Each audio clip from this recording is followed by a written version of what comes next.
What's up, everybody, and welcome to the Game On Improve Your Health podcast. Today's episode journey is being guided by none other than your host, Austin J, or hallucinodream if you know from the gaming community. And today's topic is a follow-up and question and answer to last week's episode, which was on emotional eating. Thank you for tuning in and listening, and enjoy this episode. Blah, blah, blah, blah, blah, blah, blah. I promise you, one of these days, I am going to get an actual intro made. What's up, everybody? Austin J here, or hallucinodream. I do want to apologize for last week. I thought those headphones were going to sound better than they did, and they most certainly didn't. They didn't sound nearly as good as I mean, they sounded okay, but not nearly as good as I thought they were going to. I am back to using my webcam as a microphone. Excuse me. And if you can hear in the background, I have my air filter.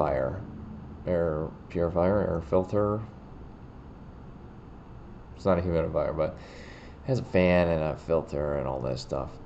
And it seems louder today than it normally does. So, interesting.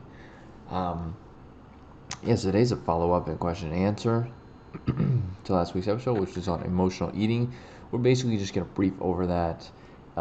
I do want to say that I do release these videos on Thursdays. Last week, I think I messed up the dates when I was explaining how. So the first and third Wednesdays, we go by Wednesdays. I believe is what our original plan was. First and third Wednesdays will be the original episodes, the actual episodes, and then second and fourth Wednesdays will be the follow-ups. So this one is 1, 2, 3. This is the third Wednesday. Next week will be, so, but I have that backwards, see? So eventually it'll line back up, but there's 1, 2, 3, 4. 1, 2, 3, 4, yeah. 1, 2, 3, 4, 5. One of these days it's going to line back up. Anyways, now that I went off on a little rant, so let's talk about emotional eating. We're just going to brief over it. Like I said, there were no questions. And I say all of this, I think I'm not a dietitian, I'm not a registered nutritionist, I'm not a doctor, so take what I say with a grain of salt, but emotional eating is kind of eating when stressed, right? That's the basis of it. Eating when upset. Eating when, you're upset, you get angry at something, right? And I think in my last video I've explained that happened to me. I was in not in the greatest mood, we'll say, and I ended up eating, right? Another one is boredom. Out of boredom, I eat. That happens to me, and we're trying to correct that. So I've been moving more with my daughter. That's one of the things I talked about last week was get out and move more. If you find that you're eating a lot more in the mornings because you're home and you don't leave early, that early, or you have some extra time, in the house in the morning, and you find yourself eating more, then try to go out in your neighborhood for a walk. If you don't have any sidewalks in your neighborhood, or it's a little difficult to walk where you may live, if you have any sort of, if you have a bike there. If you have a treadmill, go on the treadmill, right? Or if you have any other way of transportation, or if you have a park. So where we lived, we just moved, but right before that, it was a little difficult to walk. The sidewalks were not there, so that made it hard. And of course, we have a baby. Pushing a baby in a stroller on roads, a lot of which were windy, and the speed limit is non-existent apparently. That makes it difficult. That makes it scary. So I didn't particularly like to walk, but there is a nice park. Those two of them actually. One less than a mile away, another one that was several miles away, just a couple miles. Took maybe 10 minutes to get there. Beautiful parks. You could take her there. So what we were doing last year for a while was getting up in the first thing in the morning. What we were doing is um, we were going out for a walk, right? And that would prevent me from eating. That was helping me push my fast even longer. I would grab a cup of coffee and go. I would give her a snack and go. It's a little more difficult now because she is hungrier. She's growing. She's eating more. She wants different breakfast foods in the morning. So we're working on altering that. I'm working on trying to find what exactly the routine is that will work for us. So just find a little routine in the morning, even if it's an extra, even if you go out and walk for 5 minutes, even if it's an extra 5 minutes that you're not eating, that you're pushing your fast back. You're also doing activity, so it's like a double benefit right there. Physical activity we've talked about in several other podcast episodes, but even if just for 5 minutes, and then you add on to that, we tack it on. Let's say you do 5 minutes for a week, and you're really enjoying it, and being in the outdoors, you're actually starting to feel better as well because being outside, especially if you're in nature, especially if there's lots of trees around, and you can smell just the fresh dirt and soil. Basically, that really boosts your immune system, energy, health overall. Maybe you do that for a week, and then you decide, hey, you know what? I'm going to add another 5 minutes onto my walk 3 times a week. I'm walking 5 times a week, but I'm going to do 10 minutes 3 different times, Monday, Wednesday, Friday, instead of 5 minutes every single day. And then now you have 10 minutes extra. And then you build that up even further. It can even get to the point where you have a local gym that you like, and you say, hey, you know what? I'm gonna do my 10-minute walk, and then I'm gonna go to the gym. I'm gonna walk around. I'm gonna get everything ready. I'm gonna put my stuff in my car. As I walk back, I'm gonna get into the car. I'm gonna go to the gym, and then that'll push that even further, right? Same goes for nighttime. Now, obviously, there are things, nighttime's a little difficult, right? Because if you are one of those people who like to go to the gym, take pre-workouts and all these other supplements, um, which I do take some of those as well, but I'm also very particular on when I take them and what I take, but that's a topic for another day. Some of those might break your fast, right? Some of those might keep your fast going.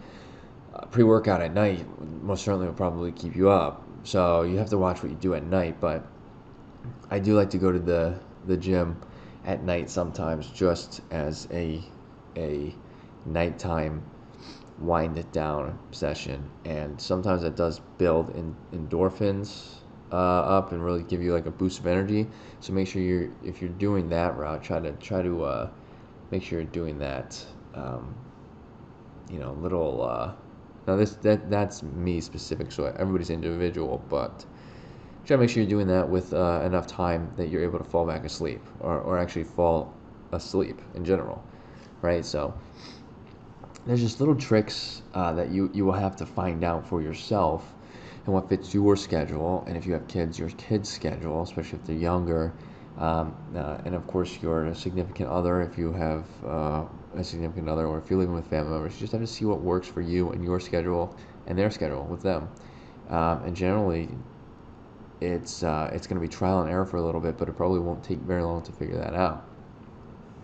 And that will all help. Now, we just talked about a lot of time, utilizing your time basically, but this is what's important to help you try to reduce the focus of food. I'm telling you, I have cut back a little bit on the sweets, but I'm going to cut it even further. I'm learning quite a bit about how it even further affects on a cellular level your body, and longevity and everything of that sort. So I've cut back a little bit on the sweets, but I did just my wife and daughter are sick right now. I'm bound to get sick. I'm sure. I'm hoping I'm not. I'm drinking reishi tea, drinking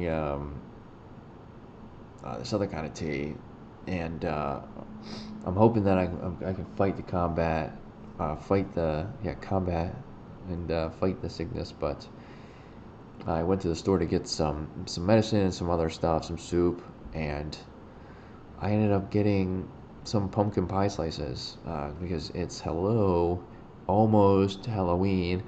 Halloween's my favorite time of the year. It's going to be my kid's favorite time of the year, I hope. And pumpkin spice everything. I mean, we have candles of pumpkin spice. We have pumpkin spice. We have pumpkin spice Cheerios, cereal, um, pumpkin spice different coffees. We have pumpkin spice napkins. We have pumpkin spice. I just bought a pumpkin spice mouse for my computer. So I love pumpkin spice. So I got this pumpkin, and it's that hits my sweet tooth. But um, being here, why I'm telling you all this is being here. The mouse was a joke, by the way, but I'm going to look that up after I'm done this podcast episode. I'm not gonna lie. I'm very interested to know, and I'm probably going to get it. But why I said all of that is because when I'm in the house, like I'm in the house, we're not moving much because my daughter's sick, right? So we haven't really been doing our normal routine, going to play with kids, going to the kids academy. We've been going swimming. Um, but I think about what I brought into the house often, basically until it's eaten. And that's one of the things. And I know that about myself. And I feel like a lot of people do that, especially when you are in the house or, you have places that maybe you want to go, but you can't, or you are living with somebody who's sick and, you're taking care of them. Or again, you're just in the house most of the day. You may be thinking about food more often than you even realize. Because I think about the effects food has on me as an individual and in a longevity standpoint. I do think about food probably even more often than most people. And I know that, but I still caved in and got it. But if we were like last week is a good example. I mean, we were moving, Alice and I, my daughter. We were moving. We stopped a couple times here and there. I ate. I mean, there were some times where I didn't eat lunch most of those days last week. But I wouldn't think about food because we were out, roaming around. She was out having fun. I was working out. We were running. We run together. Pretty soon she's gonna start running. I'm excited for that. And roller skating and doing all this fun stuff. So basically, I just wanted to, in this episode, because we didn't get any questions, if anybody has any questions, or if anybody has any tips on anything they do to try to help themselves not cave into their, well, especially their sweet tooth, but their desire to eat food or, overconsume food, let us know here. We would love to relay that. We would love to get that information out there. We'd love to answer any of those questions. I wanted to relay everything that I just said again because I think it's very important to, kind of come up with ways or become aware that there are ways that you can help combat that hunger and kind of, if you weren't even aware of all that, kind of become aware, right? So, again, so I'm not going to drag this episode out too long, but there's that information. If anybody has any questions, if you're watching on YouTube, all the links are over here on the left. If you are listening on the podcast platform, all the links are in the description on YouTube as well. My name is Alston J, or hallucinodream, and next week we'll have another episode. Again, the first and third week, would first and third Wednesdays are regular podcast episodes, and the second and fourth, but it looks as though until until November it's not going to be fixed. So I apologize for that, but I will make sure that this doesn't happen again because I lost track for some reason. But that's the original schedule, and I do plan on going back to streaming these live fairly soon. I have the microphone and my stream set up. Well, besides for like the actual computer, but I would imagine this one will be able to handle it. I have all of that sitting here waiting to go. So I just need to find a place to mount it all basically, and we're ready to go. So I plan to do these live again soon. I hope people will join us on Twitch. I'm going to dual stream Twitch and YouTube. I think that's the plan. But I appreciate anybody who has tuned in. And I hope to see everybody in next week's episode. Thank you.